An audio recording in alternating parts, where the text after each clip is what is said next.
Bom, boa tarde a todas, todos. Estão me escutando bem? Tranquilo? Agradecer inicialmente ao Conselho pelo convite, a Fabiana que está coordenando essa mesa. Fico muito honrado em estar participando dessa última mesa de debate, o primeiro Congresso Catarinense das Assistentes Sociais. Já falo do primeiro congresso dado ao sucesso deste evento, né?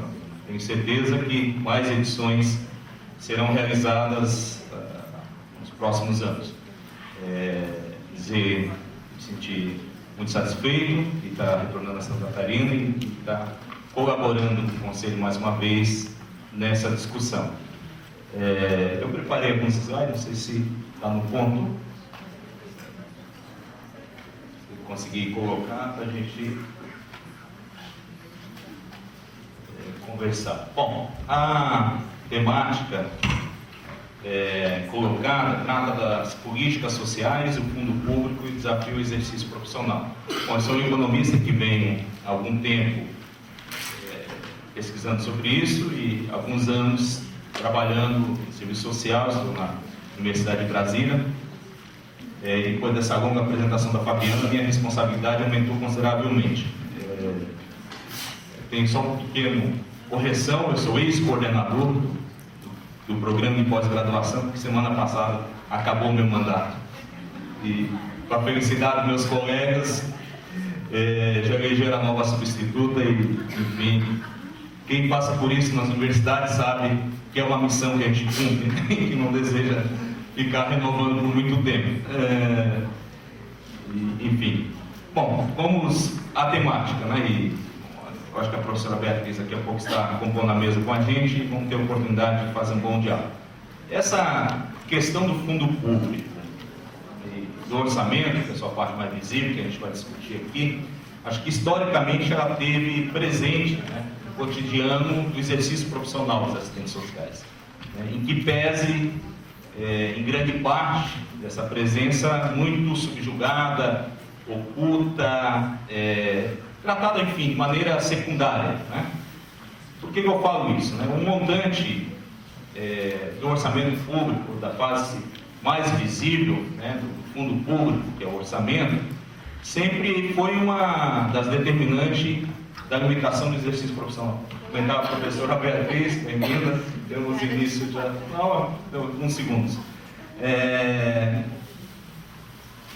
Sempre é um determinante, né, no exercício profissional. Né? Afinal de contas, quando a gente vai olhar historicamente, né, sempre a gente enfrenta no exercício, pelo que acompanho, pelo que eu estudo nessa área, as dificuldades no exercício profissional dos assistentes sociais de lidar com questões do recurso, né, da demanda dos usuários, dos cidadãos, né, que desejam, né, atendimento e realização dos seus direitos sociais, ou mesmo realizações de projeto, contingenciamento de recurso, né? As eternas morosidades de licitação do setor público, né? Enfim, vários desses aspectos eu acho que estaria presente nessa temática e para a gente discutir essa questão dos desafios profissionais em relação ao debate, né, de fundo público e de políticas sociais. A área vem desenvolvendo ao longo do tempo, eu acho que alguns marcos importantes, né? Dentro da teoria social marxiana e marxista, né? Vários pesquisadores do serviço social e áreas afins, eu me coloco já na área por estar militando, né? Apesar de vir de áreas afins, mas eu acho que vem apresentando um debate teórico e metodológico, né? Sobre tanto a profissão como a política social e a construção de temáticas relacionadas ao orçamento, ao fundo público, e o seu projeto ético e político, né?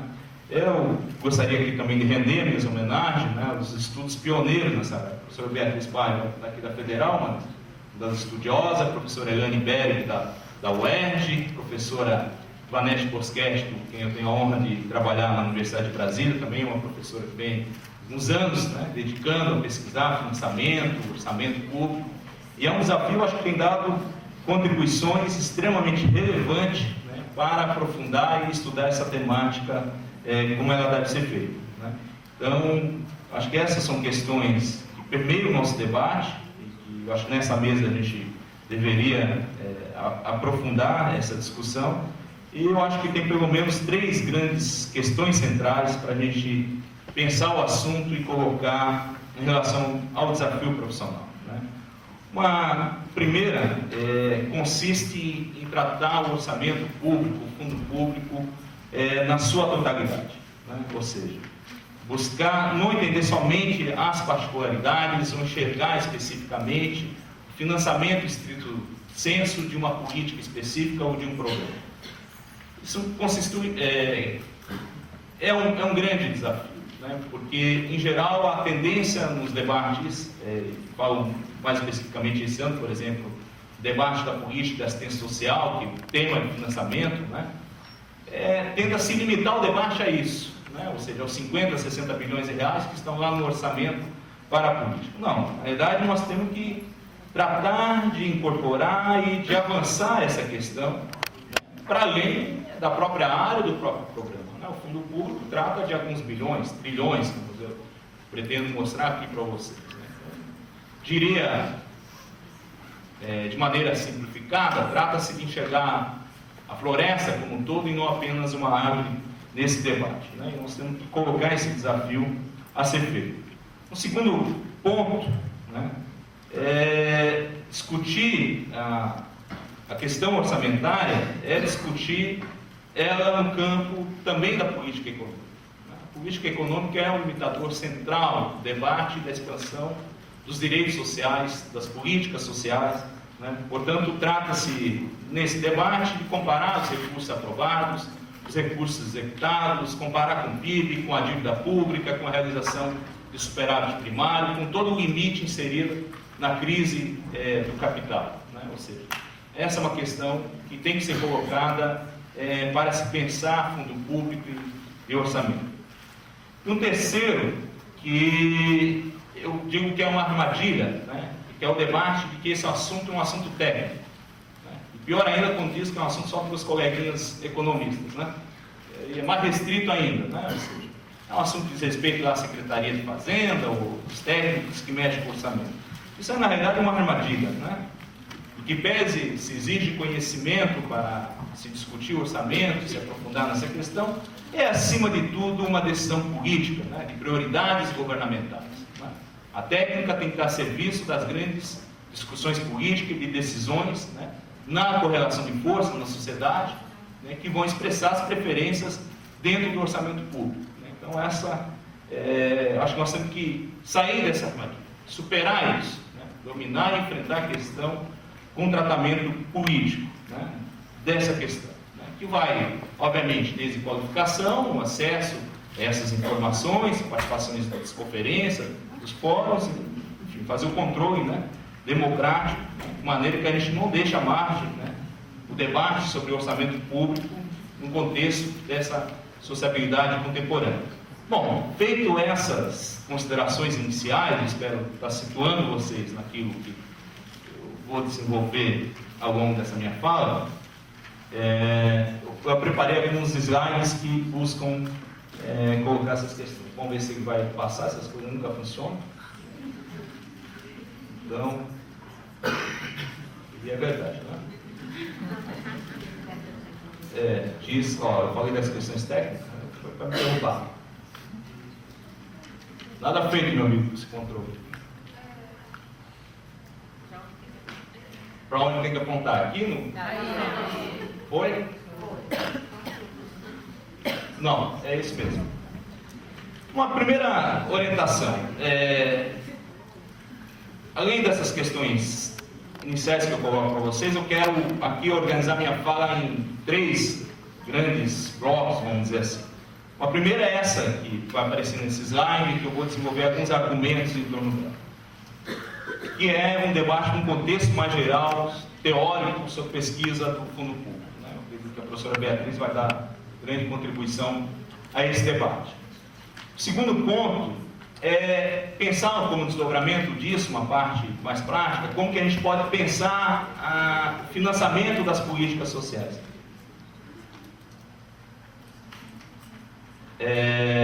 Que é a gente pensar no aspecto da tributação, no orçamento da Seguridade Social. No terceiro ponto de encerramento, vou me dedicar a apresentar um slide sobre alguns desafios que eu penso ao exercício profissional. Bom, eu preciso, inicialmente, antes de falar do sentido do fundo público, falar para vocês um pouco do meu entendimento do que é a política social, né, para deixar muito claro isso, né, que eu acho que pensar política social implica em reconhecer paradigmas competitivos e rivais colocados nesse processo, né, então ideológicos e de valores. Né. Eu falo isso para a gente jamais confundir uma política social com um processo linear, né, ou de uma conotação exclusivamente positiva ou negativa nesse sentido. Né. Eu gosto muito de um conceito que a minha colega da UNB, que foi aluno, a professora Portiari Pereira, desenvolve. Né. Ela diz o seguinte: política social refere-se à política de ação, né, do Estado, né, que visa, mediante esforço organizado, pactuado, atender às necessidades sociais, né, cuja resolução ultrapassa a iniciativa privada, individual e espontânea, e requer, de maneira deliberada, uma decisão coletiva, né, regida pelos princípios de justiça, e por sua vez deve ser amparada em leis impessoais, objetivas e garantidoras de direito. Isso tudo, obviamente, né, uma correlação de forças, né, em que política social é, de maneira dialética, contraditória. Né? Então, é um termo que aí se encontra. Né? E, nesse sentido, como desdobramento necessário de a gente pensar a garantia e o exercício da política social, a gente precisa pensar como fazer o seu financiamento, como garantir isso nessa correlação de forças. Então, importante a gente pensar, portanto, o fundo público, né? Ou seja, como que isso vai determinar um determinado padrão de Estado social. Né? E, no capitalismo contemporâneo, o fundo público, ele comparece, né, como uma função ativa na política macroeconômica, como na esfera da acumulação produtiva, quanto no âmbito das políticas sociais. Então, nesse sentido, eu destaco essas 4 funções que eu acho que vocês estão conseguindo ver bem aí nos slides. Né? Um primeiro sentido de pensar esse esforço do Estado, né, de se apropriar da mais-valia excedente na sociedade e compulsoriamente extrair os recursos, né, para o financiamento do Estado, né, muito além do orçamento público, né, envolvendo esse esforço que passa também pelas empresas estatais, por decisões em política econômica, mas que a parte, né, que a gente trabalha melhor é o orçamento, a gente pode destacar essas 4 funções. A primeira é a realização de investimento capitalista. Né? É impensável a realização do sistema capitalista hoje sem a presença do fundo público. Né? As onerações tributárias, por exemplo, está presente como uma garantia necessária dos investimentos capitalistas. Né? Se você olhar qual é a saída que se encontra o capitalismo diante de sua crise. Né? Quando rebate aqui no Brasil, as primeiras decisões são o quê?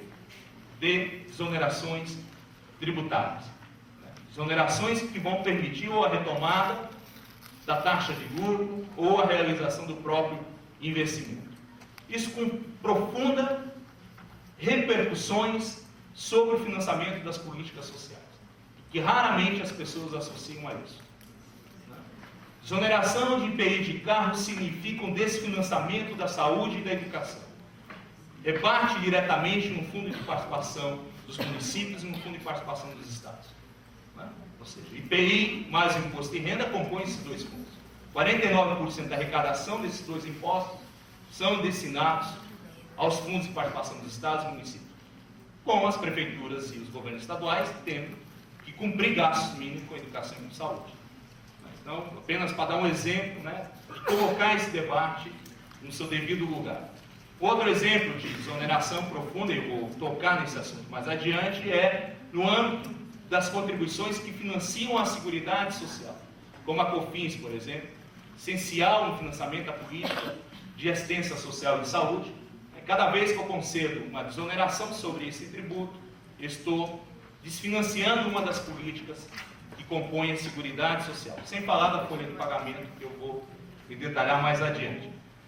Uma segunda função importante, obviamente, é a reprodução da força de trabalho por meio das políticas sociais. Se eu pegar lá em Mandel, ele vai chamar isso de salário indireto, né, na composição para a reprodução da força de trabalho.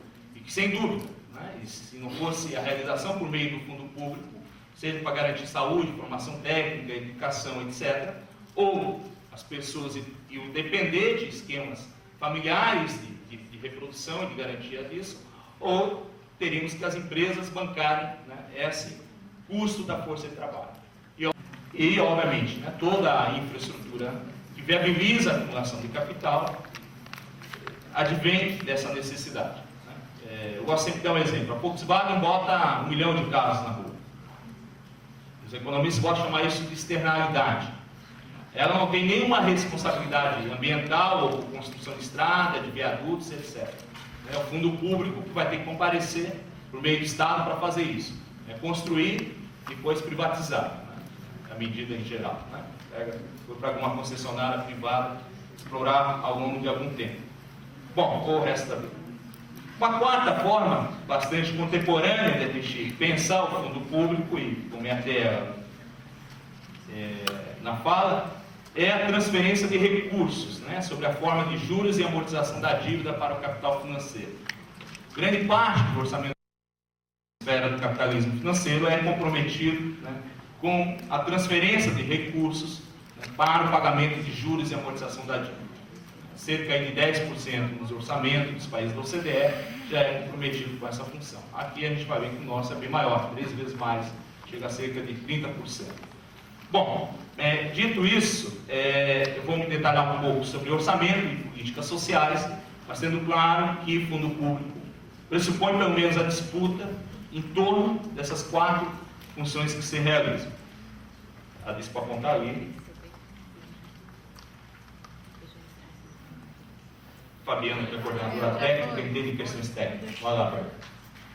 Mais uma. Tchau. Viu que não há um problema, só porque. Mais um.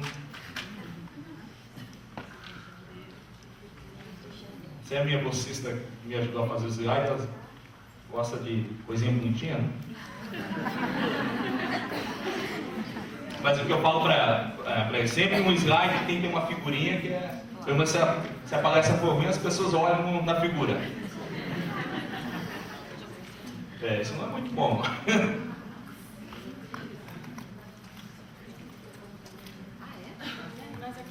Mas aqui não está. Tem mais uma aí.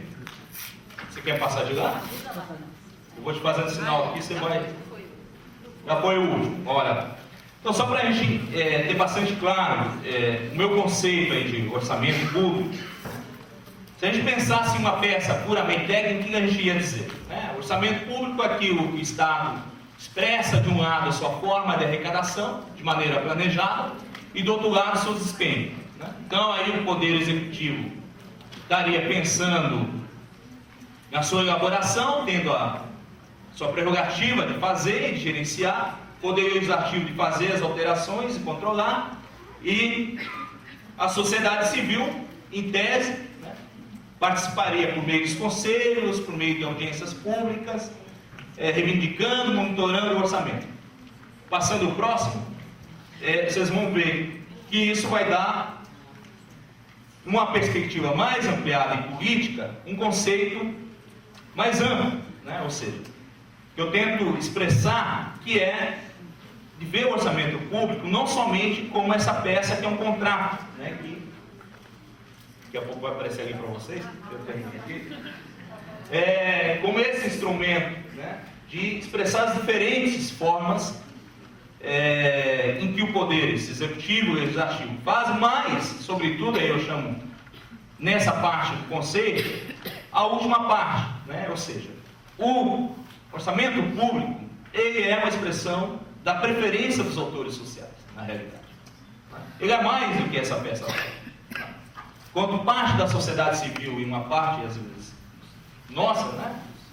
Tudo com direito de pensar, o orçamento é uma obra de ficção, só interessa uns poucos, né? A Fiesp, os banqueiros, né? Os empreiteiros, os diversos grupos organizados em torno daqueles interesses estão ali expressando suas preferências.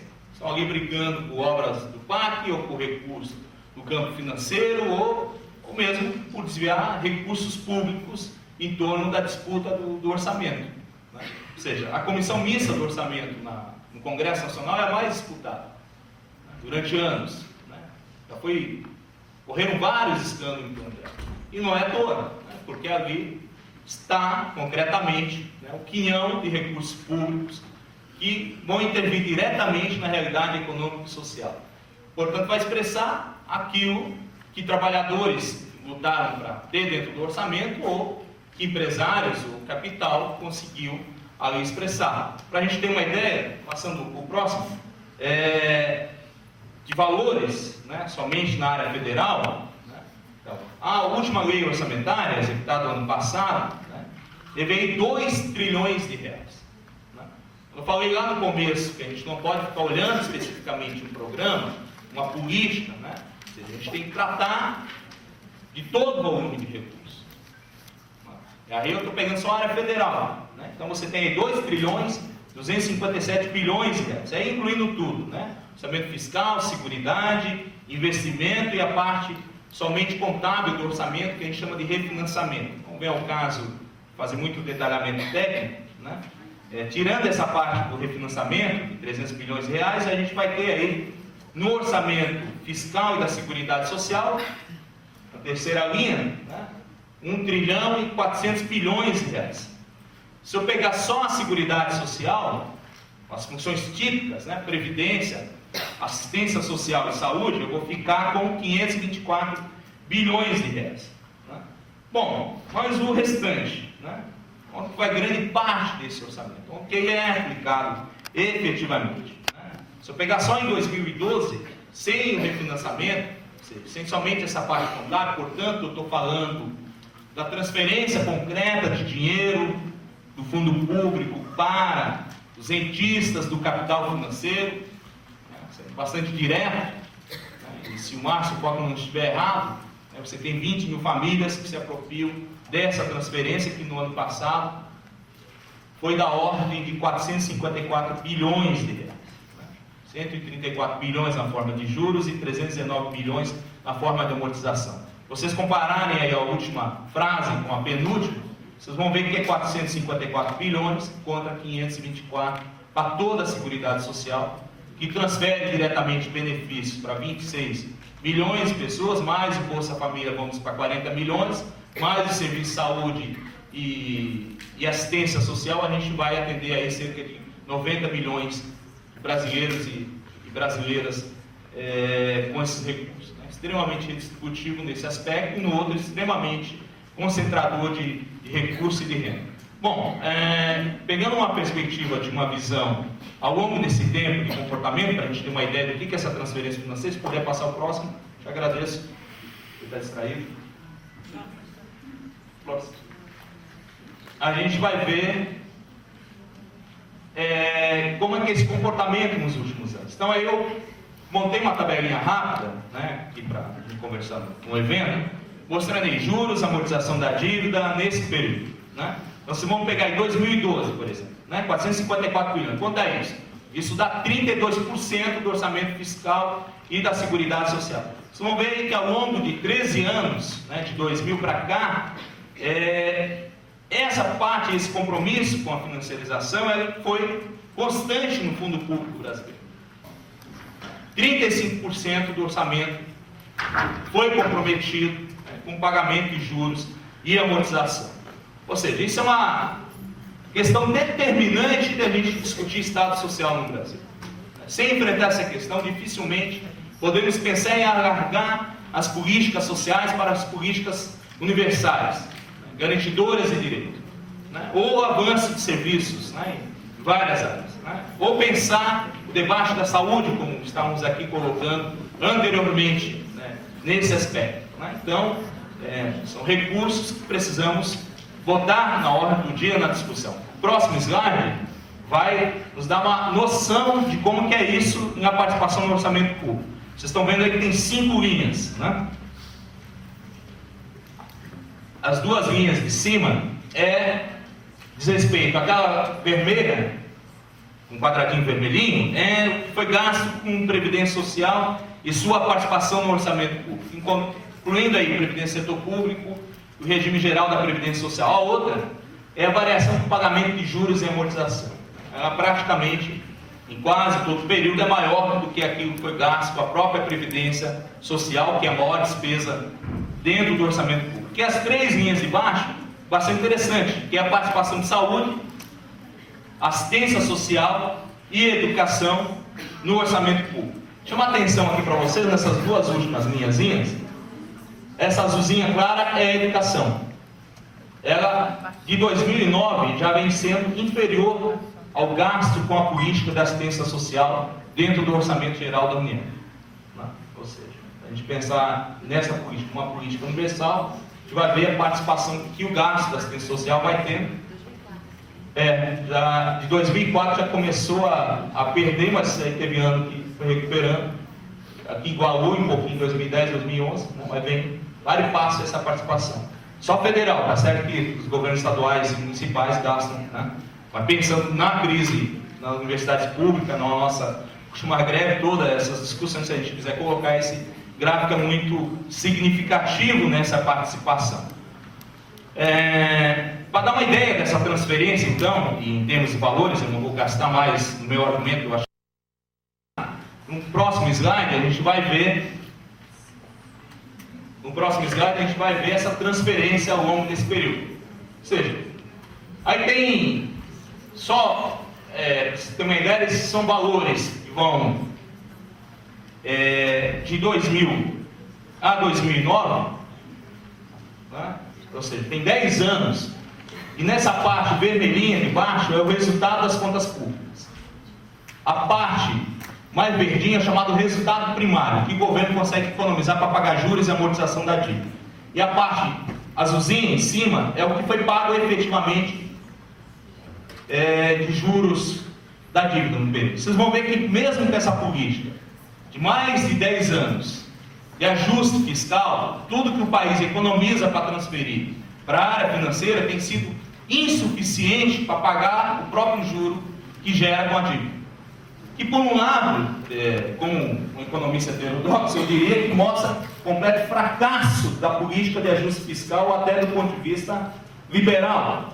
Ou seja, você sacrificou o país, exige 4% do PIB, pega todo ano mais de 450 bilhões de reais da Seguridade Social, ingessa a execução na área social de estados e municípios, e mesmo assim, todo esse esforço não é suficiente para atender a demanda financeira. Em particular, esse último ano de 2009, que mostra claramente as exigências do capital financeiro diante da crise. Você tem que fazer aumento de taxa de juros para evitar fuga de capital.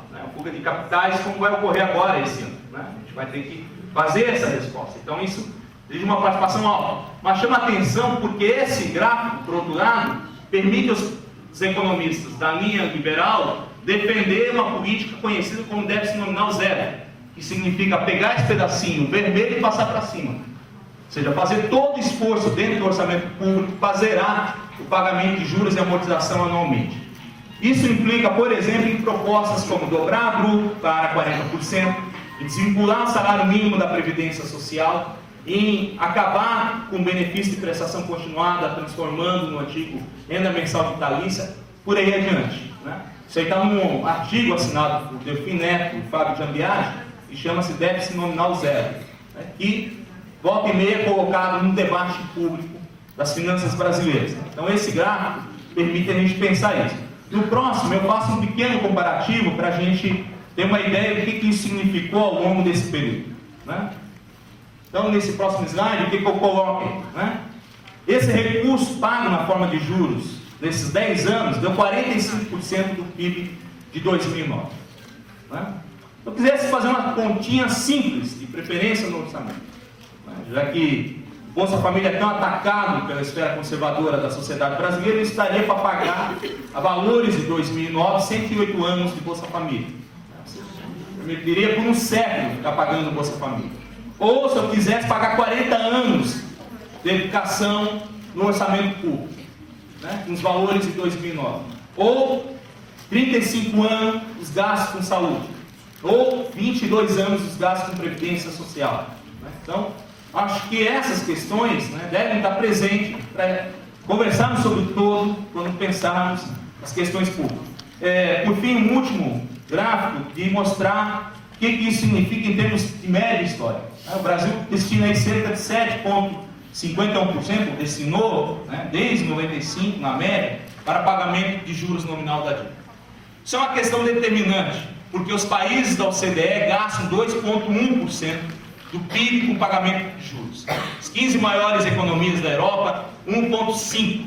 A Grécia, mesmo diante da crise, de acordos com o Fundo Monetário Internacional, com Troika e etc., não está gastando mais do que 2,1% do PIB. O Brasil, que diz que está fora da crise, gasta 5% do PIB, que foi o caso do ano passado, com pagamento de juros. Então não há espaço dentro do orçamento público de fazer discussão de avanço de políticas sociais se não pensarmos essa questão. Ou reduzimos a valor da OCDE, ou refinanciar, ou não pagar, sejam as alternativas que possamos conversar a respeito disso. Ou aumento da carga tributária. É a única saída da construção do Estado social com políticas sociais universais. E esse segundo aspecto da carga, eu vou conversar agora na segunda parte da minha exposição aqui com vocês, se a Fabiana me deixar. Está tranquilo? Então, nessa segunda etapa, eu vou conversar um pouquinho sobre essas questões. A gente pensar como financiar, então, políticas sociais. Pensando naquela segunda função lá do fundo público. Então, nesse slide, que vai mostrar a seguir para vocês, eu faço um exercício de pensar algumas lógicas para analisar o orçamento. Primeiro, por que é importante estudar o financiamento de uma política social? Eu gosto de dizer o seguinte: o orçamento público é o que vai dar concretude para garantir a realização dos direitos sociais pelos sujeitos. A gente pode ter um conjunto de direitos no campo abstrato. O Brasil é signatário de vários tratados internacionais. Peguem um aí, sei lá, proteção da criança e do adolescente, por exemplo. Esse tratado significa ter aqui, depois na Constituição, depois ter o Estatuto da Criança e do Adolescente, depois ter o planejamento da política pública. Mas o que efetivamente vai garantir essa proteção da criança e do adolescente? É você ter recursos, ter um financiamento, ter um orçamento próprio, ter profissionais, para tudo isso vai requisitar a presença do Estado. E a gente fez um arranjo na Constituição de 88 que permitiu que um conjunto de políticas sociais, como as da Seguridade Social e mais a política da educação, ou tivessem fontes exclusivas de financiamento, portanto recursos garantidos para a sua realização, ou gasto mínimo, que é o caso da política da educação e de saúde. Então isso é um avanço e uma conquista importante para garantir a execução dessas políticas. Peguem lá o artigo 6º, há um conjunto de direitos sociais, por exemplo, direito à habitação. Por que ele não se realiza efetivamente? Não há nenhuma fonte orçamentária e nenhum gasto mínimo previsto no orçamento público. Remete esse direito à disputa dentro do orçamento fiscal. A disputar com o empreiteiro, com o banqueiro, com governadores, com prefeitos, com os diversos interesses. Saneamento público, por exemplo. É a política pública que menos avança nos últimos 15 anos no Brasil. Saltou de 50% para 54%. É uma tragédia completa. Um dos motivos, por exemplo, além de todos os outros que a gente pode discutir, mas como a mesa trata de financiamento e orçamento, você não encontra dentro do orçamento público nenhum gasto mínimo obrigatório. Vamos pegar o Sistema Único de Assistência Social. Os estados, nos últimos, após 2004, reduzem sua participação no financiamento da assistência social, em que pese suas. Os municípios sobem, a União sobe a sua participação, mas enfrenta dificuldade em vários locais. Somente na esfera do Orçamento Geral da União, que a gente encontra no Orçamento da Seguridade Social, o artigo 95 por fonte exclusiva, que garante a aplicação mínima de recursos nos municípios e no Estado, se não a correlação de força local com a presença dos assistentes sociais brigando, para ter o recurso próprio ali para executar a política. Então, fato de arranjo constitucional que garante exclusividade e gasto mínimo é determinante. Sou um economista defensor de vinculação orçamentária, que inclusive as despesas com capital são vinculadas dentro do orçamento público. a lei de responsabilidade fiscal determina os gastos com pagamento de juros e amortização. E depois eu acho que dá para pensar uma política social por pelo menos 3 grandes indicadores. Eu não vou ter tempo de discorrer sobre eles, mas a gente poderia pensar a direção do gasto social, ou seja, como que esse gasto vai se dividir em benefícios, programas, projetos, quais são essas prioridades, a relação entre os entes federados, né, entre setores públicos e privados na execução desse gasto, é fundamental a gente pensar isso. Um segundo indicador, a gente poderia pensar na magnitude do gasto, ou seja, comparar em relação ao PIB, em relação aos demais recursos. E um terceiro, que eu vou desenvolver um pouco mais, a natureza das fontes de financiamento, que é essa primeira ótica aí de olhar financiamento de uma política social. Eu posso olhar para ela e perguntar se a fonte que garante aquela política social ela é regressiva ou progressiva, se ela incide sobre os mais pobres ou sobre os mais ricos na sociedade. Além disso, eu posso olhar sobre a ótica da gestão financeira, que em geral os governos gostam de fazer, ficar discutindo as regras contábeis para transferência fundo a fundo, as técnicas sobre isso, que é importante também, mas não devemos limitar a discussão a isso. É que há uma pobreza de discussão sobre financiamento de política social, se limitar a discutir a questão burocrática do financiamento. Financiamento é uma decisão política, nós temos que entrar nessa discussão, e nessa ótica também a gente deve discutir, obviamente, a gestão, a transferência fundo a fundo, a relação entre os entes federados. Nada adianta fazer um federalismo de políticas sociais que atribui responsabilidade para municípios e estados e, ao mesmo tempo, exigir cumprimento da lei de responsabilidade fiscal. Exigir acordos com o pagamento da dívida e realização do superávit primário. Dificilmente sistemas dessa natureza vão dar certo, vão avançar nas políticas sociais. O terceiro ponto de olhar, que é um ponto importante nos últimos anos, diz respeito ao financiamento indireto da política social, que vem ganhando peso, que diz respeito nada menos do que as renúncias tributárias. Ou seja, como que as entidades privadas que executam serviços na área de políticas sociais vêm se beneficiando. Não só elas, mas também como o grande capital se apropria do orçamento público por meio de financiamento indireto. Quando o Estado concede renúncia, significa que o Estado abre mão de recursos públicos em prol dessas entidades ou em prol do capital. Isso é um valor. Tem uma transparência minha que vai dar uma ideia para isso. Bom, para pensar então o financiamento pela ótica tributária, próximo slide, a gente pode, por favor, até aí lá, anterior. Bom, aí simplesmente para a gente pensar as 3 formas, mas dado o tempo eu não vou destacar nisso. Importante a gente perceber a discussão tributária, tributos diretos e tributos indiretos. E as bases de incidência deles são renda, propriedade, produção, circulação, consumo de bens e serviços. Bom, ela está me dizendo que eu tenho 5 minutos, eu vou prorrogar para 10 aqui por minha conta. O próximo. Eu penso que essa questão tributária é importante para a gente. Apesar da gente ser uma das maiores economias do mundo e ter toda a queda da desigualdade nos últimos anos, a gente permanece ali em 10º lugar em concentração de renda. Então, a gente tem companhias importantes como Haiti, Camarões, Namíbia, nessa discussão da desigualdade. E um dos aspectos que eu gosto de considerar é o que vai aparecer no próximo slide, que é comparar carga tributária e concentração de renda. Então, nesse próximo slide, pode dar mais um cliquezinho que vai aparecer. Isso, perfeito. Pode parar aí. Aqui a gente vai ter uma correlação importante. Vamos ver um monte de paizinho aí colocado.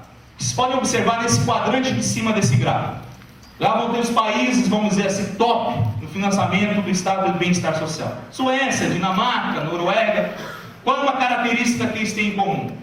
Elevada carga tributária e baixa concentração de renda. Aqui nesse gráfico de baixo está o coeficiente de Gini. Então, se você olhar para cá, à medida que avançou a carga tributária, o coeficiente de Gini foi reduzido. Agora, se vocês olharem no quadrante esquerdo, vão encontrar um país sozinho. Por acaso é a gente.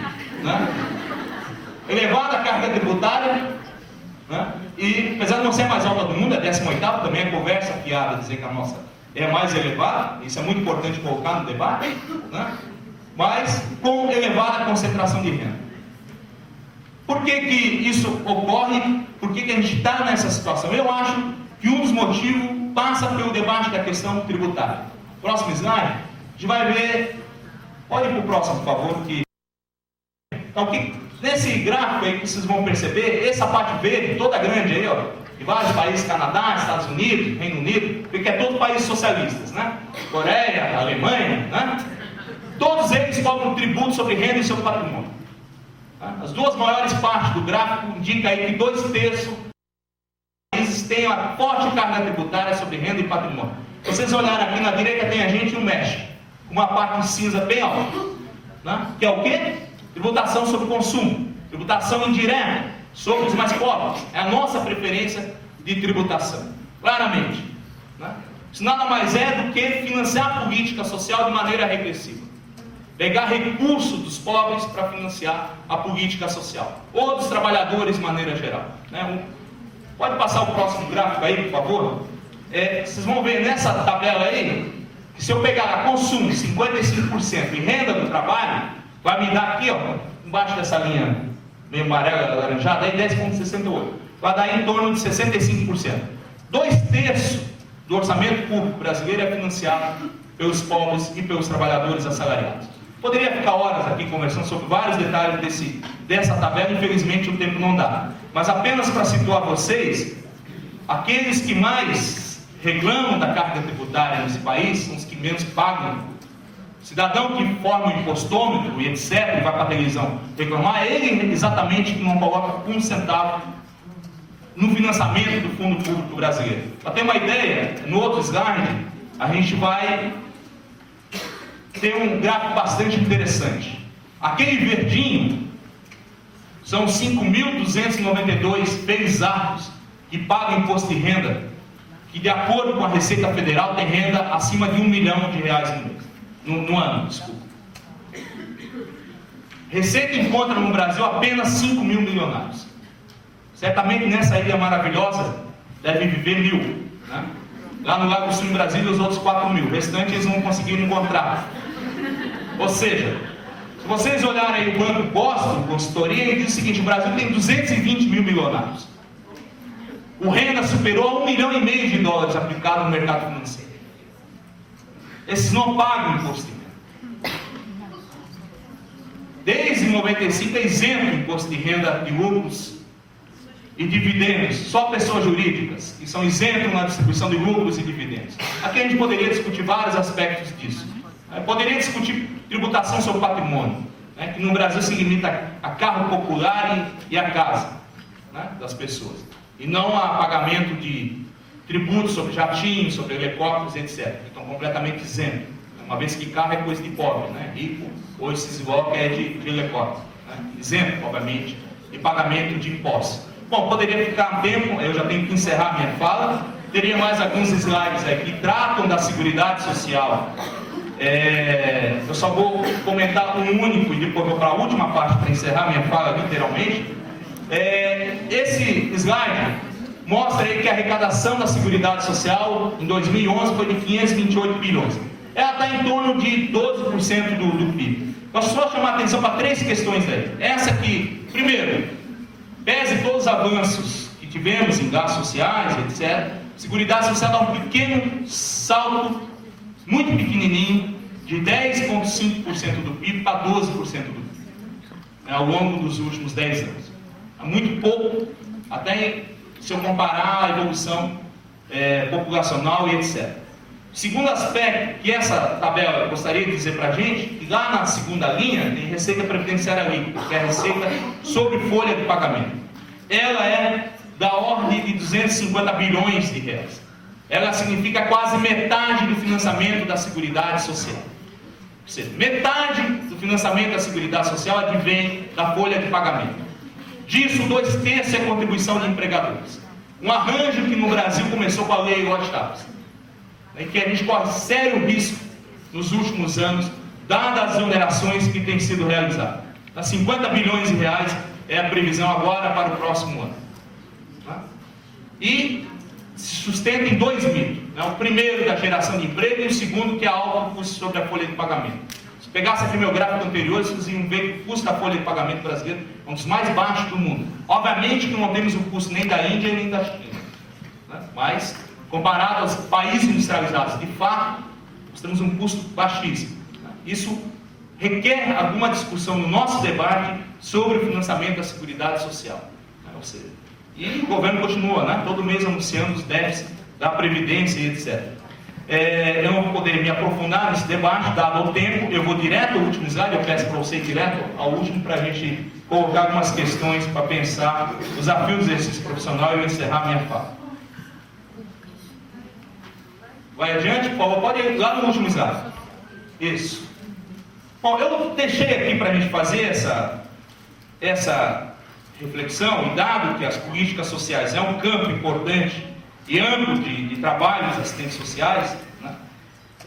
E aí temos a participação no exercício profissional nos fundos de políticas públicas, em pensar as comissões de financiamento, né? Ou os assistentes sociais sendo chamados para acompanhar a execução orçamentária dentro do ciclo, PPA, LDO, LOA, relatório de prestação de conta, né? A defesa da participação e do controle democrático, né? Então acho que esses são temas essenciais da gente pensar para o exercício profissional.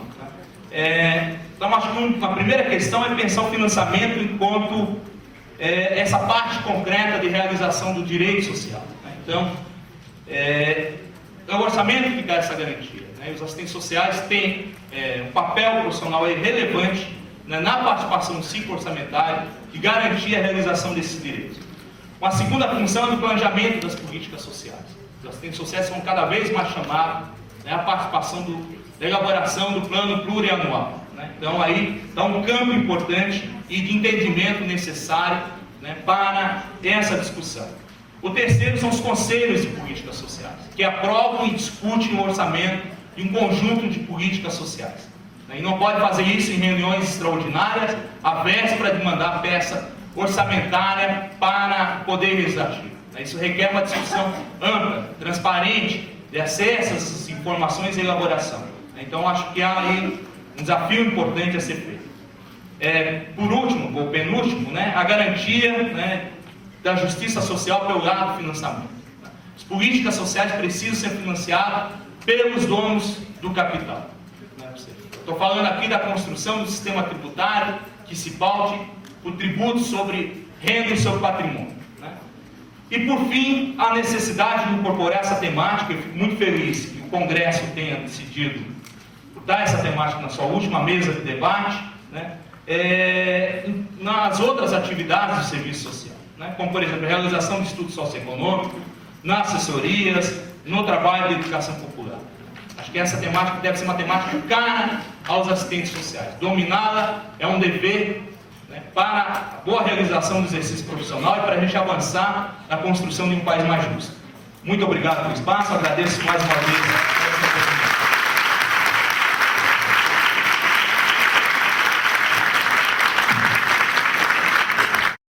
Vamos passar agora de imediato para a professora Beatriz Augusto de Paiva. Professora Beatriz, a palavra é toda sua. Boa tarde aos queridos participantes do primeiro Congresso Catarinense de Serviço Social. Queria cumprimentar o professor Evilásio Salvador, que ele, para quem é meu aluno, ele sabe, né, que achei que boa parte desse plenário já passou de alguma maneira pela experiência, às vezes boa, às vezes meio traumática, de ser minha aluna. Sabe que o professor Evilásio é a nossa fonte bibliográfica, né? Uma das preferidas do debate sobre política social. Queria agradecer a oportunidade de partilhar essa mesa com ele. Também cumprimentar a Fábio, que ontem, né, fiquei sabendo que agora está em Santa Catarina. Ela era minha aluna, vivia em Chapecó e vinha, estou em Santa Catarina já, em Florianópolis. E daí eu estou bem feliz agora de saber que estamos mais perto. Também da mesma forma que o professor Evilásio, eu queria cumprimentar o espaço destinado à discussão sobre financiamento das políticas sociais do nosso Congresso. É claro que a relevância do tema, ela pode ser trazida por várias perspectivas, né? No caso, eu acho que os elementos que o professor Evilásio já, de certa maneira, já apontam os principais dele, os principais elementos que revelam, né, a importância do debate desse tema, mas eu queria acrescentar somente um, né, que nessa trajetória, dentro do serviço social, desde a graduação, do mestrado, sobretudo na graduação e no mestrado na UFRJ, que o debate sobre política social, lá quando eu estudei na UFRJ, ele ganhou uma inflexão que me parece muito importante, ainda hoje orienta, é a trilha que eu sigo para pensar o mundo, que é pensar desde as determinações econômicas, né? Entender a política social desde as suas determinações econômicas, portanto, como um fenômeno que emerge num momento ímpar do mundo capitalista e o seu surgimento, a sua emersão, corresponde a um conjunto novo de funcionalidades e de regulações e de dinâmicas da própria sociedade capitalista. Né? O professor Zé Paulo Neto, no seu brilhante livro Capitalismo, Monopolia e Serviço Social, ele apresenta para a gente um mapa categorial, conceitual, um mapa teórico, ainda hoje me parece essencial para explicar os fundamentos do capitalismo monopolista e as razões e a natureza da política social como um fenômeno tipicamente vinculado a essa nova dinâmica.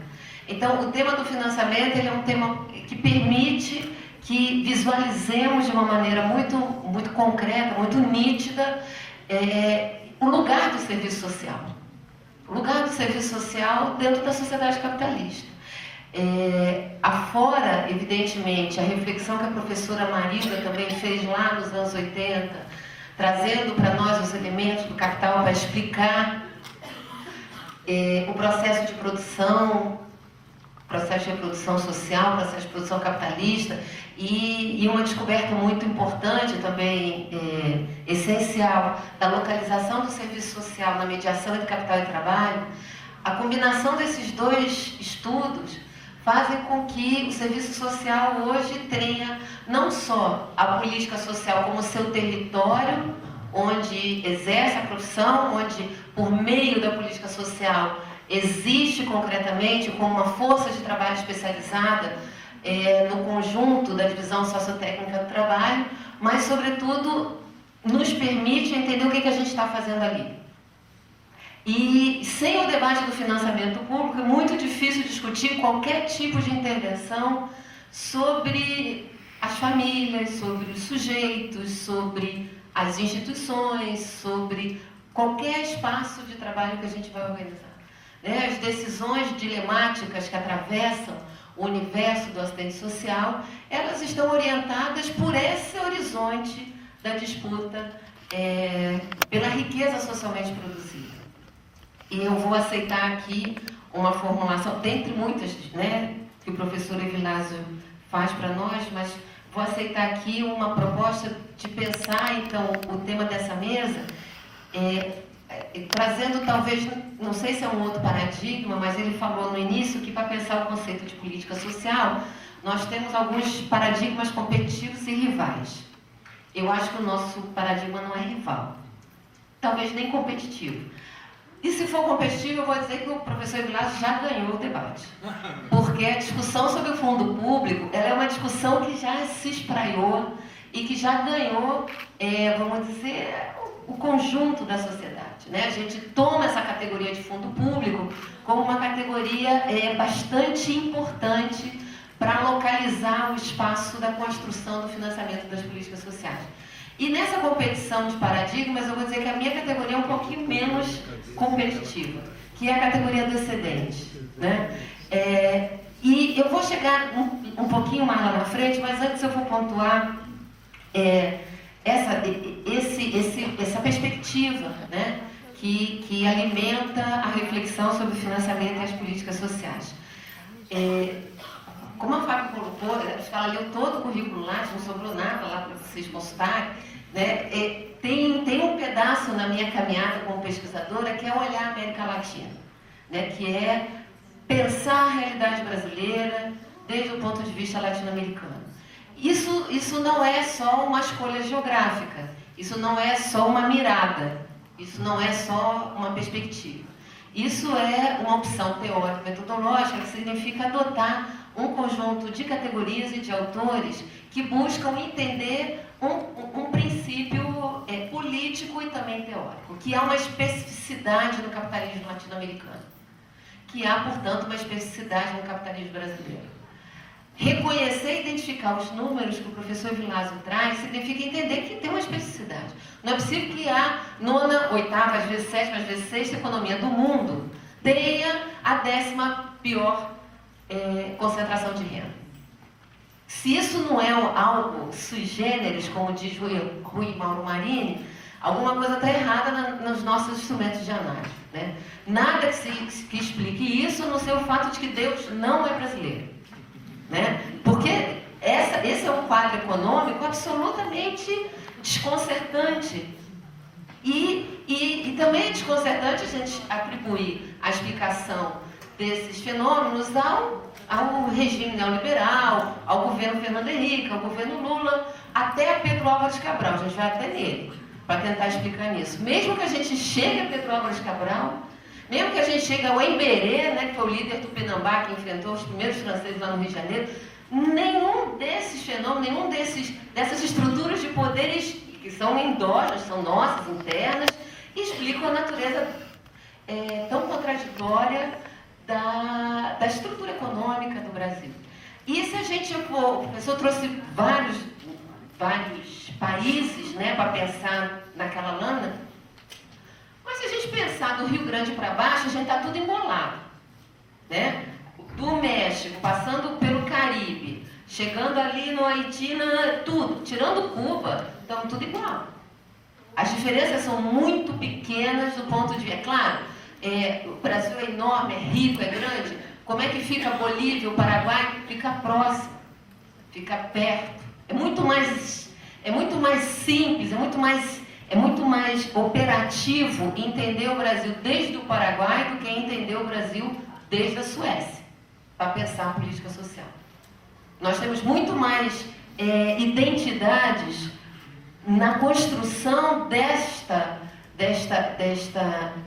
veias abertas do que uma perspectiva de análise que tende a mimetizar os fenômenos que acontecem, que ocorrem na política social nos países que tiveram a experiência do Estado Social, do welfare state, do que, no caso, para a gente entender esse quadro, esse mosaico de números e de situações que realmente mostra esse país. Acho que foi De Gaulle que falou, né? O Brasil não é para amadores, né? Então aqui a gente precisa encontrar uma perspectiva teórica que ela possa trazer elementos complementares de análise sobre o fenômeno do capitalismo. E daí, nessa perspectiva de análise, há um pressuposto muito importante, que é entender a natureza da forma como se produz o valor na América Latina. E não só na América Latina, mas no sul do mundo. E não só no sul geográfico, porque há sul do mundo também no hemisfério norte. Há sul do mundo na Índia, há sul do mundo na Coreia, no Vietnã, a China mais complicado, há sul do mundo em Portugal e na Espanha. A Espanha entra e sai do sul do mundo, né, frequentemente. Ela entra e sai da Europa com muita velocidade. Os espanhóis são muito ligeiros, não é só o time do Milan, não, Barcelona, qual é aquele que é campeão do mundo? Barcelona. Eles são ligeiros, eles entram e saem da Europa com muita facilidade. E andam pelo mundo, né? Tanto andam que transformaram o mundo que era ali, a Europa e o norte da África, nesse globo todo, né? Tanto os portugueses quanto os espanhóis. Esse sul do mundo, ele tem uma característica que o Mandel traz quando ele trabalha as assincronias do processo de modernização capitalista. Quando o Mandel, um livro fabuloso, genial, vocês viram que eu produzi um monte de coisa, não estou seguindo nada, mas a culpa é do Evilásio. O Mandel traz a discussão do capitalismo tardio, e muitas vezes a gente aprende assim, porque o capitalismo veio mais tarde, a gente se desenvolveu mais. Não é isso que o Mandel falou, evidentemente, né? O que ele está falando, quando ele fala do capitalismo tardio, ele está falando da última etapa, ou do último estágio de organização da sociedade capitalista. Portanto, ele está pegando ali um capitalismo monopolista para nós. Mas ali, quando a gente discute, então, final do século XIX, início do século XX, tem toda uma discussão sobre o processo de modernização capitalista no Brasil e na América Latina.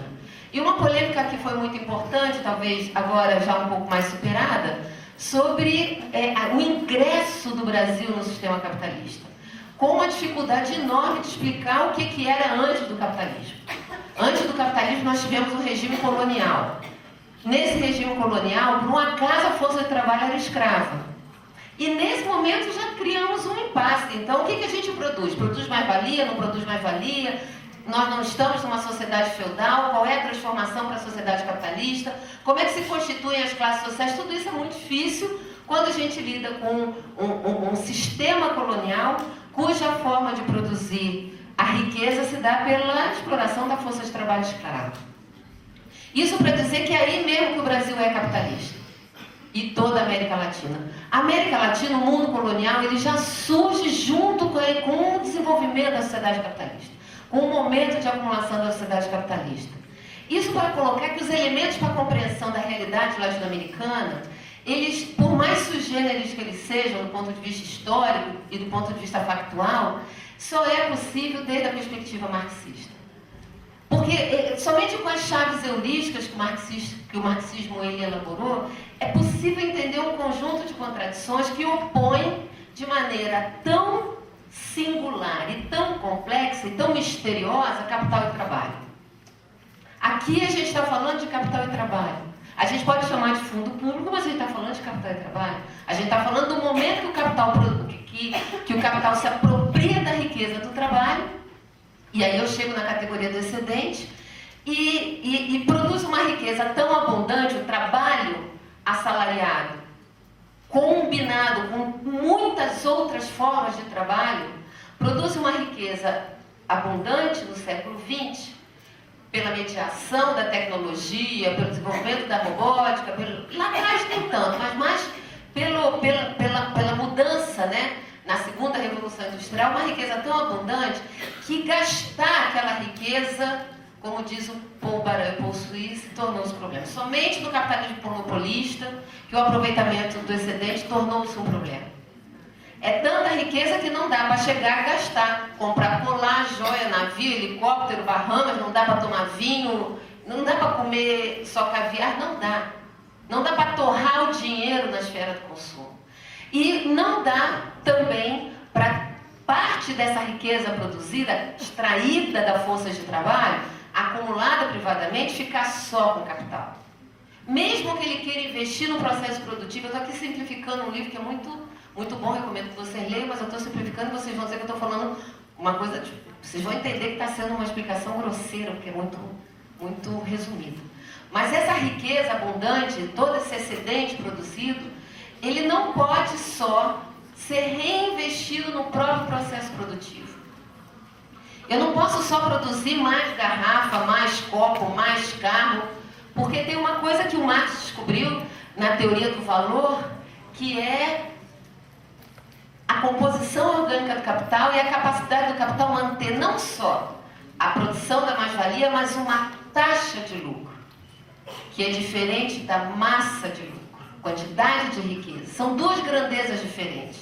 A proporção entre a produção da riqueza e aquilo que a classe trabalhadora consegue tomar de volta do capital, na luta de classes, na forma de salário, ela estabelece uma relação que ela tem uma tendência permanente regressão. Isso se chama queda tendencial da taxa de lucro. Estou falando aqui um monte de categorias para vocês, para dizer que o tema do financiamento ele tem que partir da teoria do valor, para que a gente possa entender e fazer algo que do ponto de vista teórico é muito importante, que é pensar a política social inserida na luta de classes, como um fenômeno da luta de classes, como algo que não pode ser só restrito à esfera da superestrutura ou do Estado, como algo que não pertence, por mais que o Estado, no capitalismo monopolista, surja exatamente com essa tarefa precípua, que é se criar as suas instituições jurídicas, políticas e sociais, dominar a questão social, oferecer respostas à classe trabalhadora na forma de políticas sociais, no sentido de amortecer o conflito social aberto, violento e o antagônico que existia entre capital e trabalho. O excedente, a produção do excedente, tornou possível esse Estado que dentro, né, de um campo teórico gramsciano, a gente pode chamar de Estado ampliado. O Estado, ele assume, ele tornou o Estado, continua a mesma coisa, Comitê Executivo da Burguesia, tudo igual, mas ele tem tarefas muito mais amplas. E é dentro desse conjunto dessas tarefas, para dar conta desse excedente, que as políticas sociais, elas comparecem com essa função muito importante que o professor Vilas colocou, que é de contribuir na socialização da reprodução da força de trabalho. E aí a gente chega a um outro fenômeno que também o professor Vilas colocou, que é muito importante, que é a participação da massa salarial na produção da riqueza num país periférico e dependente. Nesse campo teórico, que entende a América Latina como capitalismo, com elementos sui generis de reprodução da lógica de acumulação do capital, Rui Mauro Marini, que foi citado aqui, eu fiquei muito orgulhosa pela professora Rosângela Battistoni na mesa de abertura, que eu não sabia, a Rosângela militou na mesma tendência que o Rui Mauro, que o Teotônio, que a Bambira, que foi a Polop. Esse capitalismo dependente periférico, um dos elementos sui generis que a gente pode identificar é que o Rui Mauro ele fala do capitalismo dependente há uma necessidade: realizar mais-valia fora do seu território. Rosa de Luxemburgo já tinha dito, e o próprio Marx, que uma das características dos países coloniais era precisarem comprar sua independência. Todas as colônias, não só sul-americanas, mas africanas, fizeram processos de luta popular e luta política contra os países coloniais, contra as metrópoles, mas ao final dessa luta, eles tiveram que indenizar as colônias. E desde lá tem dívida, né? Desde lá tem dívida. O endividamento, o Estado endividado, é parte da característica do capitalismo dependente. E é essa premissa que faz com que a distribuição do excedente ela tenha essa característica tão absurda, que é 1/3 da riqueza já de imediato vai para o sistema financeiro. Mas isso também não é um fenômeno, embora no capitalismo, né, na fase da financiarização da economia, dos anos 70 para cá, isso tenha se acentuado, mas sempre foi assim, né? Sempre foi assim, a gente muda de credor. O dinheiro, né, uma hora é Portugal, depois a Inglaterra, depois os Estados Unidos, depois a FMI, depois os Estados Unidos, agora é a dívida interna. Agora são as 20 mil famílias que têm direito a um Bolsa Família Louis Vuitton, né? Não é a Bolsa Família que a gente tem, é aquela Bolsa Família mais legal, que fica com 450 bi por ano. As 20 mil famílias mais felizes, talvez, não sei. Dizem que o dinheiro traz felicidade, vamos torcer para isso. Sejam milionários, mas muito infelizes. Faz parte da luta de classe, né? Um pouquinho de ódio de classe. Esse horizonte do endividamento, ele cria um Estado. Ele cria um Estado que o irmão, um Estado impotente. Quem fala em Estado impotente é o Darcy Ribeiro. Um Estado impotente. É claro que aqui eu não estou querendo deixar de fazer análise de conjuntura dos 10 anos do governo do PT. Os 10 anos, espero que a gente possa botar ele em outro momento. Os 10 anos do governo do PT perderam oportunidades muito grandes de fazer rupturas que poderíamos ter feito. Não é a avaliação da conjuntura do PT, é a avaliação do Estado latino-americano, um Estado impotente. Um Estado aprisionado pela dívida interna e externa. Como a Grécia está hoje, como a Espanha está sul ainda. Né? Vejam, é claro que as experiências elas acontecem. O Equador fez uma auditoria profunda na dívida externa, Rafael Correia, a situação da dívida lá é outra. Mas o país, os determinantes do capitalismo independente são tão complexos que até hoje o Equador não conseguiu romper com a dolarização. Então até hoje há um atrelamento da moeda equatoriana ao dólar de uma maneira muito pior do que a nossa. Né? A Argentina fez auditoria, fez calote, mas também segue um país endividado.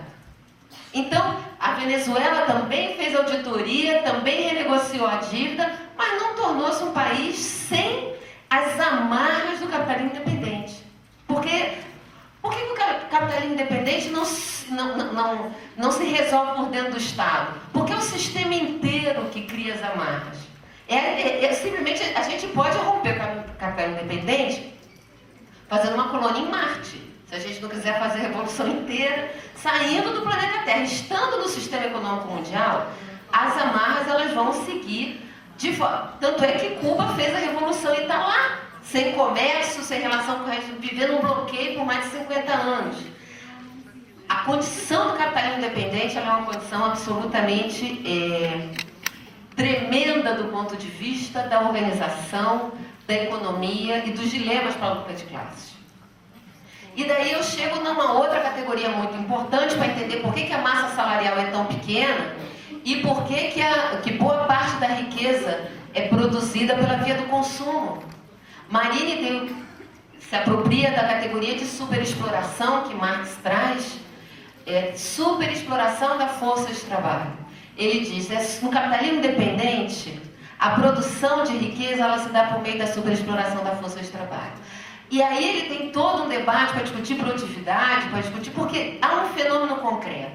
Para produzir riqueza aqui, para produzir carro, para produzir todas as mercadorias que a gente quiser, a gente tem que produzir para reproduzir a força de trabalho, para gerar um lucro da empresa, para gerar um superlucro que manda parte dos dividendos para a matriz, para bancar o excedente, que tem que ter excedente, porque a luta de classe se acirra, então tem que ter política social. Então a extração da mais-valia no capitalismo independente ele é brutal. E acontece algo que Marini faz que subverte a lei do valor. Ele diz, no capitalismo independente, o salário ele está abaixo do seu valor real. E a gente não precisa olhar para muito longe para entender o que Marini está querendo dizer. Com o governo Lula houve a recomposição do valor da força do salário mínimo. Muito pequena. Mas é só no capitalismo independente que a reprodução da força de trabalho ela é impossível pela via salarial. A gente, quando olha o cadastro do Bolsa Família, a gente identifica trabalhadores do setor formal sendo usuários do Bolsa Família com aqueles critérios que não são nada amplos. Porque o valor do salário mínimo, o valor do salário nas economias dependentes, eles são absolutamente arrochados. Você tem uma característica, é o valor da força de trabalho, é o absurdo grau da exploração da força de trabalho, que se retrata no valor do salário abaixo do seu valor real. Marx diz que o valor do salário mínimo é aquele que garante a reprodução do trabalhador e da sua família, o valor do salário. Tudo aquilo é o tempo de trabalho necessário, a reprodução do trabalhador e a sua família. Tudo aquilo fora daquele tempo é mais-valia. Vai para o capital, vira excedente. Só que na América Latina é mais. A nossa reprodução como classe trabalhadora, ela se dá abaixo do valor real. Então a superexploração é a relação política determinante. Para isso o antagonismo de classe ele é intenso. E não só na força de trabalho assalariada. E aí outra categoria da superexploração é a constatação de que nos países periféricos dependentes a formalização do trabalho nunca ultrapassa 50% da população economicamente ativa. Mais da metade da força de trabalho nos países americanos, no melhor, no Brasil, não chega a 50% da força de trabalho, né? Metade não tem vínculo de carteira assinada, portanto. Em países como a Bolívia chega a 70%. Essa é uma característica da superexploração do trabalho. Isso significa o quê? Que essa classe trabalhadora é uma classe trabalhadora que ela tem acesso a direitos já reduzidos. Porque o conjunto de direitos que as políticas sociais geram, eles são mediados pela relação formal de trabalho. Previdência social, não. Previdência social é só para metade da população economicamente ativa. A outra metade tem que se virar com Bolsa Família e com o benefício de prestação continuada. Por isso que o debate sobre assistência social, sem a perspectiva latino-americana, ela aparenta um crescimento contrário aos interesses da classe trabalhadora. Quando, na verdade, a gente observa que tanto na Bolívia quanto na Venezuela, o benefício assistencial sem contribuição prévia é luta dos segmentos subalternos e populares da classe trabalhadora na América Latina inteira.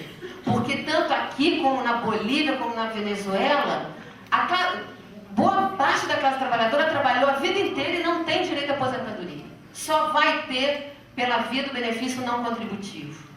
Então a discussão sobre o crescimento da assistência social, ele tem que reconhecer que há um avanço no reconhecimento da classe trabalhadora, pelo menos ao benefício que garanta uma recomposição nas condições de agravos, que é, né, velhice e invalidez. Sem a gente entender isso, não dá para entender a assistência social. E não dá para entender a própria seguridade, né? E o outro elemento que o professor Vilas colocou é que, de fato, há na construção da Seguridade Social no Brasil, fruto da conjuntura do governo Fernando Henrique, sobretudo, a saída de financiamento da Seguridade Social pela via das contribuições sociais. Então, o professor colocou, né, sobre as fontes as fontes regressivas e as fontes distributivas. A gente também pode classificá-las como imposto e as contribuições sociais. As contribuições sociais, elas são impostos invisíveis. E elas são um equívoco sustentar a Seguridade Social pela via das contribuições sociais, principalmente, porque elas são exatamente oriundas do consumo. Como é que a gente financia a Seguridade Social? A gente não financia a Seguridade Social lutando pela COFINS só. A gente tem que financiar a Seguridade Social lutando pelo imposto sobre o patrimônio. Lutando sobre o imposto sobre a riqueza. Ele é um grande tema de análise e acho que a gente provou isso quando, a partir desse debate dos anos 80, se disseminou os programas de pós-graduação, de mestrado e doutorado, onde a produção do serviço social alimentou essa reflexão de uma maneira muito peculiar. Antigamente, se vocês pegassem qualquer texto do IPEA, até os anos 80 e 90, nenhum deles citava assistente social nenhum. Hoje, dificilmente, eles deixam de citar. Os pesquisadores da área de serviço social no interior das ciências sociais aplicadas, porque exatamente trazem essa reflexão que descola a política social do aprisionamento dela como uma expressão da justiça social. Né? Ela é menos expressão da justiça social e mais expressão daquilo que o próprio Marx colocou no Manifesto Comunista do Estado como comitê executivo da burguesia. Eu poderia dizer para vocês, né? O professor Vilas trouxe uma definição da professora Potiara Pereira, que acho belíssima e muito importante nesse lugar, que não é um lugar que não existe, que é um lugar jurídico-político da interpretação da política social. Também não vamos discutir financiamento, excedente, fundo público, e esquecer que existem leis, existe disputa pela cidadania, existe luta social e existem valores por detrás das políticas sociais, como da equidade e da justiça social. Mas eu gostaria aqui de fazer, então, uma construção que, de certa maneira, amarra um conjunto de categorias a partir do qual eu acho que a gente também pode pensar o debate sobre financiamento. Da política social, então, como um mecanismo que socializa os custos da reprodução da força de trabalho para o conjunto da sociedade. Aí, para entender esse processo, considerando a dinâmica da composição orgânica do capital, aquela que Marx faz, né, ele desenvolve várias maneiras para trabalhar o mistério da mercadoria, que é o mistério da mais-valia, né? Para mostrar que quem produz valor é o trabalho e que é o tempo roubado do trabalho. E na composição orgânica do capital, Marx coloca na forma mais simplificada, né, a relação entre o capital constante, o capital variável e a produção de mais-valia. O capital variável, então, é a parte que a gente paga no salário. O capital constante são a matéria-prima, energia, maquinários. E como é que isso chega na mercadoria? Essa percepção do lugar do salário é uma percepção muito importante. Porque a gente tende a imaginar que a pobreza ela é muito lindo também isso no capítulo 23 do Capital, quando Marx vai discutir a Lei Geral da Acumulação Capitalista, que ele passa 20 e tantos capítulos para dizer o seguinte, e trabalha as teses, né? Aumenta o salário, aumenta isso, aumenta aquilo, aumenta a superpopulação. A pobreza, o que causa a pobreza? A Lei Geral de Acumulação Capitalista, ela diz isso. Quanto mais riqueza se produz, obrigatoriamente mais pobreza. Porque a ideia de que o capitalismo ele é capaz de produzir uma riqueza abundante, dividi-la é uma ideia que desde o capital a gente compreende por que ela não existe, né? Então, trabalhar a dinâmica da composição orgânica do capital e a participação do capital variável desde a lei do valor.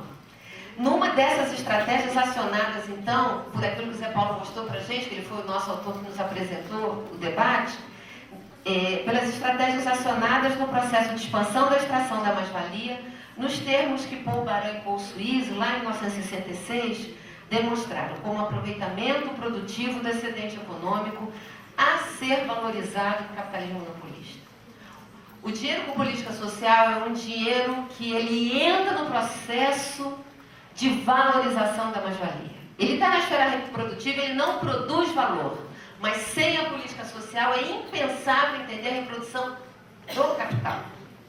Não só porque o capital se apropria de parte do excedente na forma direta do juro, da financiarização, mas sobretudo porque a política social ela contribui para que o capital possa assegurar o processo de exploração e superexploração da força de trabalho.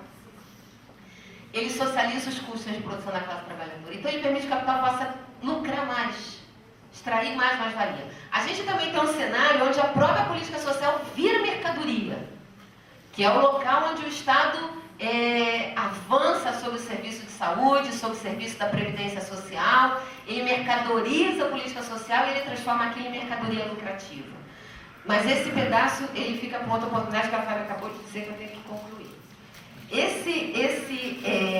Nessa reflexão, eu queria, então,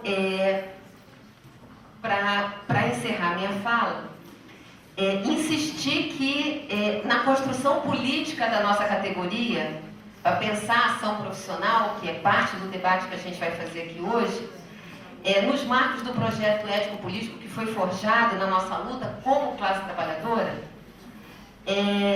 o tema da política social ele deve ser inserido no contexto da luta de classe. Isso significa afirmar essa premissa que eu desenvolvi aqui com vocês, né? E afirmar essa premissa exige uma tomada de posição. No nosso caso, no caso do serviço social, a tomada de posição a gente pode usar o código de ética para dizer como é que a gente traduz essa tomada de posição. Os compromissos, os princípios da categoria, articulando lá, né, o combate a qualquer forma de exploração, dominação de classe, etnia, gênero, orientação sexual, nosso repúdio à desigualdade, ao preconceito. O código de ética, de certa forma, ele traduz a tomada de posição.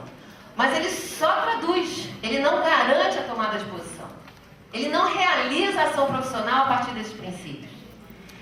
É preciso que o que o Código de Ética traz como radicalização da democracia, nos seus níveis econômicos, políticos, sociais, da renda, da riqueza, do poder político, façam parte da agenda de intervenção profissional de todo o assistente social. Nesse sentido, essas premissas éticas e os compromissos políticos, eles vão estabelecer um horizonte programático, que é a aspiração da sociedade capitalista, que é a compreensão de que nessa sociedade o processo de reprodução e de dominação ele é impensável nos marcos da igualdade, da justiça social. Só que os marcos da aspiração da sociedade capitalista não é área de intervenção do serviço social. Isso faz parte da luta de classe. Isso é a luta da classe trabalhadora. Embora a gente seja a classe trabalhadora também, né?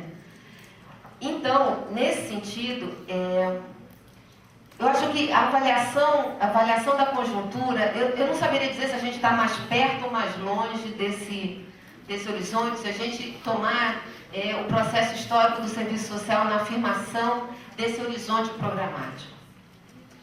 Não tem resposta para isso, né? Do mesmo jeito que a Espanha entra e sai da Europa, a gente também entra e sai de uma dinâmica onde a gente acumula forças, né? O processo de acúmulo de forças para ganhos reais da classe trabalhadora, ele oscila, ele é errático.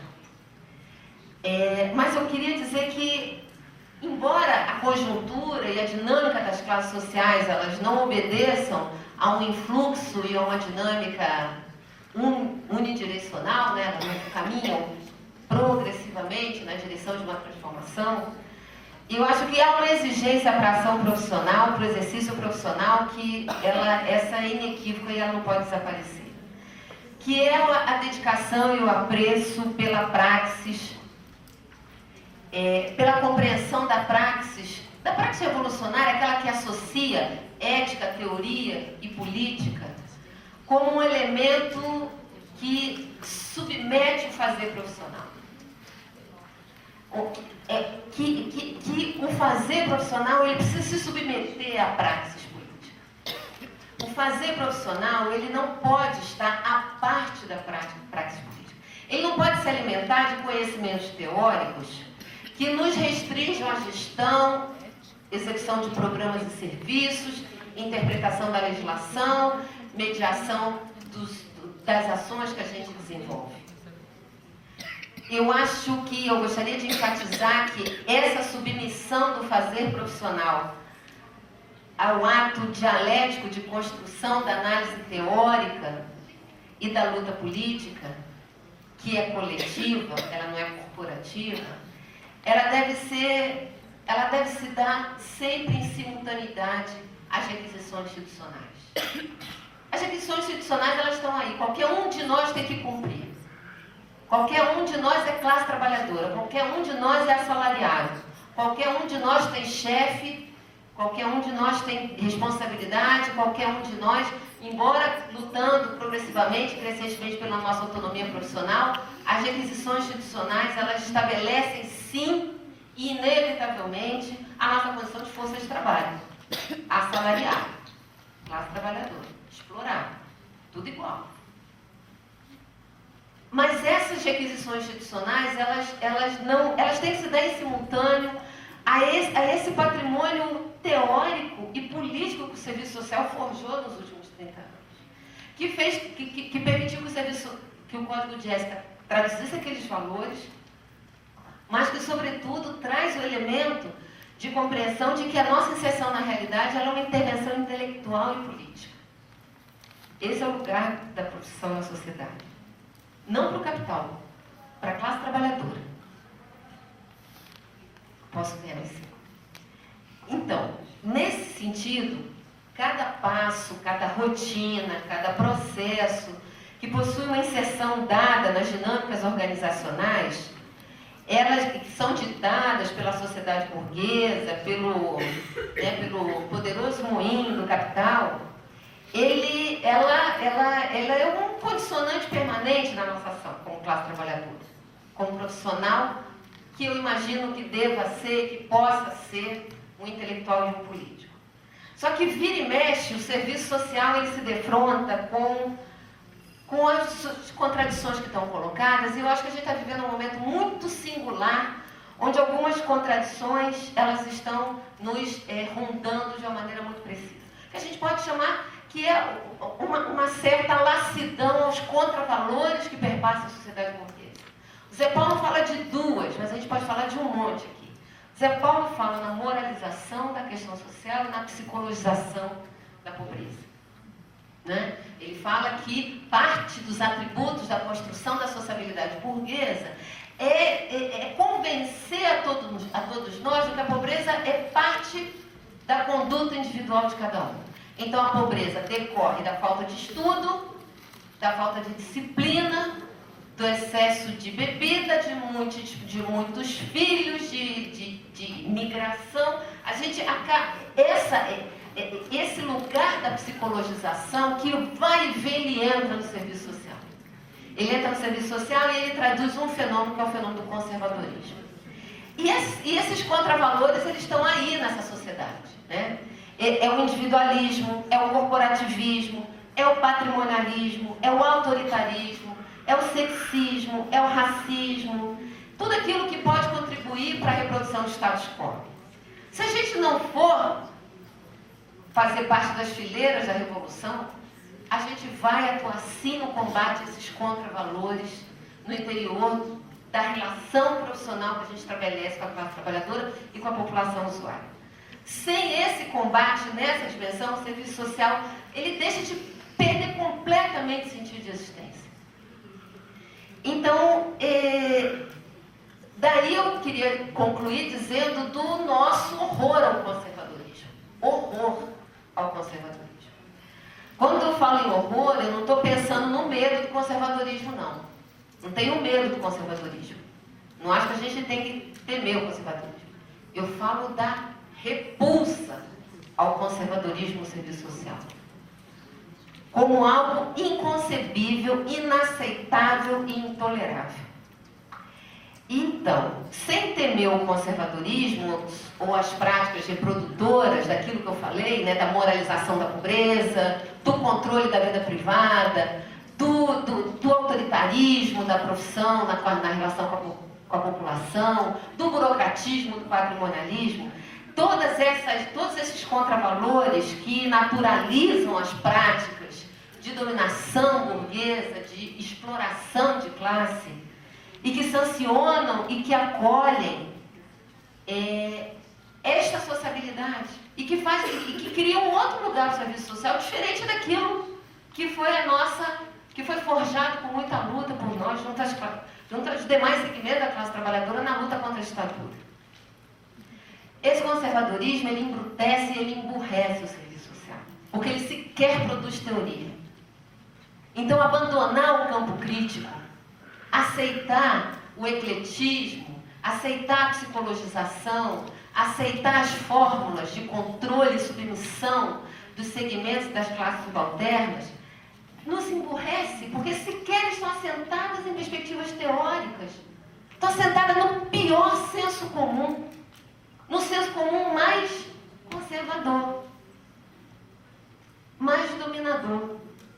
E ele nos isola como classe trabalhadora. Ele nos tira do lugar da grande solidariedade de classe e do grande lugar do protagonismo de quem faz a luta. Nos isola naquele lugar que a gente não quer estar, que é a favor do capital. Então, como intelectuais, como profissionais do campo social e político, onde a gente forjou essa caminhada teórica, política, o campo crítico, onde nos apropriamos do arsenal categorial marxista e produzimos um conhecimento importante no campo da política social, seja em tempos ditatoriais ou nos tempos neoliberais, o serviço social ele tem uma contribuição fundamental, né? Como intelectual, como pesquisador no campo das ciências sociais aplicadas, como produtor de conhecimento. Então, no âmbito da nossa aliança ética, nós nos confrontamos com os protagonistas históricos, com as classes subalternas, com os usuários no dia a dia, no cotidiano do nosso exercício profissional. Quando eu falei no horror ao conservadorismo, como repulsa ao conservadorismo, a Carmelita Yazbek, quando ela fala, e acho que a discussão dela sobre a relação do serviço social com a assistência, antes da LOAS até, mas muito atual, né? Quando ela fala do enquadramento suave que a gente promove por meio, né, dos fortes e poderosos mecanismos de coesão social, no acesso ao SUS, no acesso à Bolsa Família, no acesso ao serviço de saúde.